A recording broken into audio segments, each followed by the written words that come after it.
नमस्कार दोस्तों। 7 जून को मैंने एक वीडियो बनाया था 20 वर्षों की ट्रेडिंग, कोई सीक्रेट नहीं, सिर्फ प्रोसेस। इसमें कई एक प्रश्न आए, बहुत सारे लोगों ने बहुत प्यार दिया, बहुत पसंद किया, तो उसी का सीक्वल है आज का वीडियो। क्योंकि ज्ञान जब तक अधूरा है, जब तक शंकाएं दूर ना हो तो वो काम नहीं आता है। तो आइए आज हम शंका का समाधान करते हैं।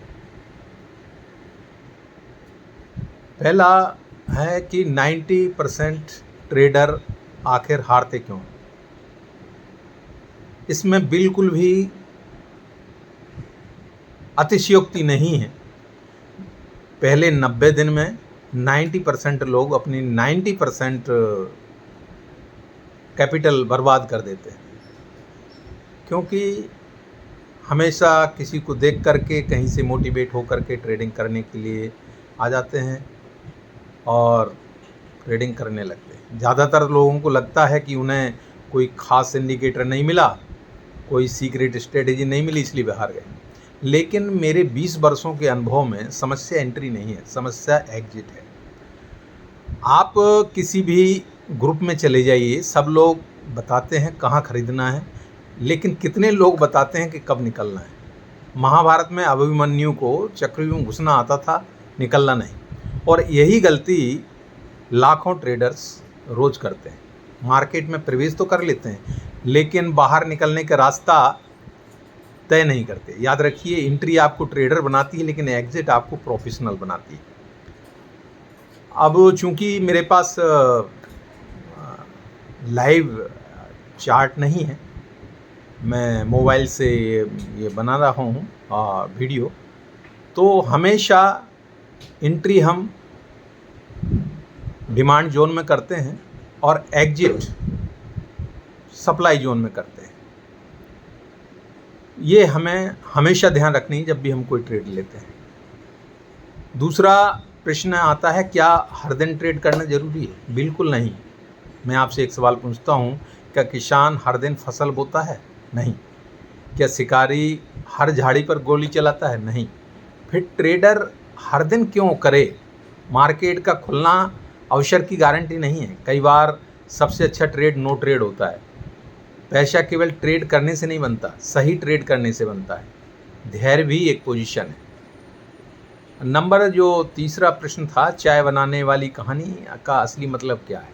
अगर मैं चाय बनाते समय गैस तेज कर दूं, पत्ती ज़्यादा डाल दूं और 2 मिनट में पीना शुरू कर दूं तो क्या होगा? चाय खराब होगी, जुबान जलेगी। ट्रेडिंग भी ऐसी ही है। लोग जल्दी अमीर बनने की कोशिश करते हैं, लेकिन मार्केट में मुनाफा समय मांगता है, प्रोसेस मांगता है, धैर्य मांगता है। जल्दबाजी में केवल गलतियां पैदा होती हैं। ट्रेडिंग का पहला नियम क्या है? अधिकांश लोग कहते हैं सर कितना कमाएं। मैं कहता हूं पहले यह पूछो कि कितना बचाएं। यदि आपकी पूंजी सुरक्षित है तो अवसर हज़ारों मिलेंगे, लेकिन अगर आपकी पूंजी ख़त्म हो गई तो दुनिया की सबसे अच्छी स्ट्रेटेजी भी बेकार हो जाएगी। इसलिए मेरा पहला नियम है कि प्रॉफिट बाद में और कैपिटल पहले। स्टॉप लॉस इतना महत्वपूर्ण क्यों है? कल्पना कीजिए कि आपको बॉम्बे से दिल्ली कार से जाना है, लेकिन कार में ब्रेक नहीं है। क्या आप चलाएंगे? बिल्कुल नहीं चलाएंगे। फिर बिना स्टॉप लॉस की ट्रेड क्यों करते हैं? स्टॉप लॉस नुकसान देने के लिए नहीं होता है, स्टॉप लॉस बड़े नुकसान से बचने के लिए होता है। जो ट्रेडर स्टॉप लॉस से डरता है वह अंत में बड़े नुकसान से मिलता है। प्रश्न नंबर 6 है, प्रोफेशनल ट्रेडर और एमेच्योर ट्रेडर में अंतर क्या है? एमेच्योर पूछता है आज कौन सा शेयर खरीदूं, कितना ऊपर जाएगा, कितना पैसा बनेगा। और प्रोफेशनल पूछता है अगर मैं गलत हुआ तो मेरा रिस्क कितना है, मुझे कहाँ निकलना है। दोनों बातें अलग अलग हैं। एक लाभ पर केंद्रित है, दूसरा जोखिम पर केंद्रित है, और लंबे समय में जोखिम पर ध्यान देने वाला ही बचता है। प्रश्न नंबर 7 है, EMA 20 को बाजार की धड़कन क्यों कहा?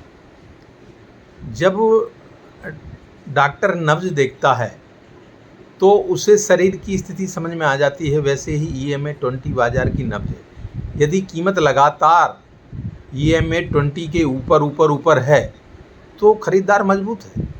और यदि नीचे है तो विक्रेता मजबूत है, और यदि बार बार ऊपर नीचे हो रही है तो बाजार असमंजस की स्थिति में है। जब बाजार निर्णय नहीं ले रहा है तो ट्रेडर को जल्दबाजी नहीं करनी चाहिए। तो इसलिए एक संक्षेप में बताता हूँ कि जब भी EMA 20 क्रॉस करता है EMA 50 को नीचे की ओर, हमको निकलने के बारे में सोचना चाहिए। और जब भी EMA 50 को EMA 50 को क्रॉस करके ऊपर जाता है तो हमको पोजीशन बनानी चाहिए। ये थंब रूल है, और मैं कोई सेबी रजिस्टर्ड कंसल्टेंट नहीं हूँ। आप अपने कंसल्टेंट से, आपके अपने विशेषज्ञ से जानकारी लें, तभी ट्रेड करें। ये चैनल सिर्फ जानकारी देने के लिए है, एजुकेशनल पर्पस से है। तो मेरी बात को ये सलाह ना मान करके एजुकेशनल पर्पस से लें और अपना सोच समझ करके ट्रेड करें। मल्टीपल टाइम फ्रेम इतना ज़रूरी क्यों है? मान लीजिए आपको किसी परिवार में जाना है, आप केवल बेटे से बात करके पूरी कहानी नहीं समझ सकते। दादाजी से भी बात करनी होगी, पिताजी से भी बात करनी होगी। ट्रेडिंग में भी यही होता है। मंथली चार्ट दादाजी हैं और वीकली चार्ट पिताजी हैं और डेली चार्ट पुत्र है। जब तीनों एक ही दिशा में हों तब निर्णय की गुणवत्ता अपने आप बढ़ जाती है। तो हम कोशिश करें जब भी ट्रेड ले रहे हैं तो 3 चार्टों को ज़रूर देखें। अगर तीनों एक ही दिशा में हैं तो हम आसानी से ट्रेड ले सकते हैं और इसमें हमको प्रॉफिट मिलने की प्रोबेबिलिटी बढ़ जाती है। नेक्स्ट क्वेश्चन है, ट्रेड लेने से पहले टारगेट क्यों तय करना चाहिए? जब आप ट्रेन में बैठते हैं तो स्टेशन पहले तय करते हैं, बीच रास्ते में खड़े होकर यह नहीं सोचते कि कहाँ उतरना है। लेकिन ट्रेडिंग में लोग यही करते हैं, एंट्री पहले और सोचना बाद में, फिर लालच शुरू हो जाता है। इसलिए एंट्री लेने से पहले तय कीजिए कि कहाँ प्रवेश है, कहाँ स्टॉप लॉस है, कहाँ लक्ष्य है। स्पष्टता भावनाओं को कम करती है। और हमारा जो सेट का रूल है आपको सिंपली फिर भी मैं रिपीट कर देता हूँ। S for stop loss, E for entry, T for target और S फॉर साइजिंग। इसको फॉलो करें और अच्छी प्रोबेबिलिटी के साथ में ट्रेड करें। क्वेश्चन नंबर 10 है, ट्रेडिंग प्लान लिखना ज़रूरी क्यों है? दिमाग भावनात्मक है, कागज तटस्थ है। बाजार जब गिरता है तो दिमाग बहने लगता है, बहाने बनाने लगता है। जब बाजार बढ़ता है तो दिमाग लालच पैदा करता है। लेकिन कागज सिर्फ सच दिखाता है। जो लिखा जा सकता है उसे मापा जा सकता है, और जो मापा जा सकता है उसे सुधारा जा सकता है। So plan your trade, trade your plan. इसमें ज़रा सा भी हमको विचलित नहीं होना चाहिए, इसको फॉलो करना चाहिए।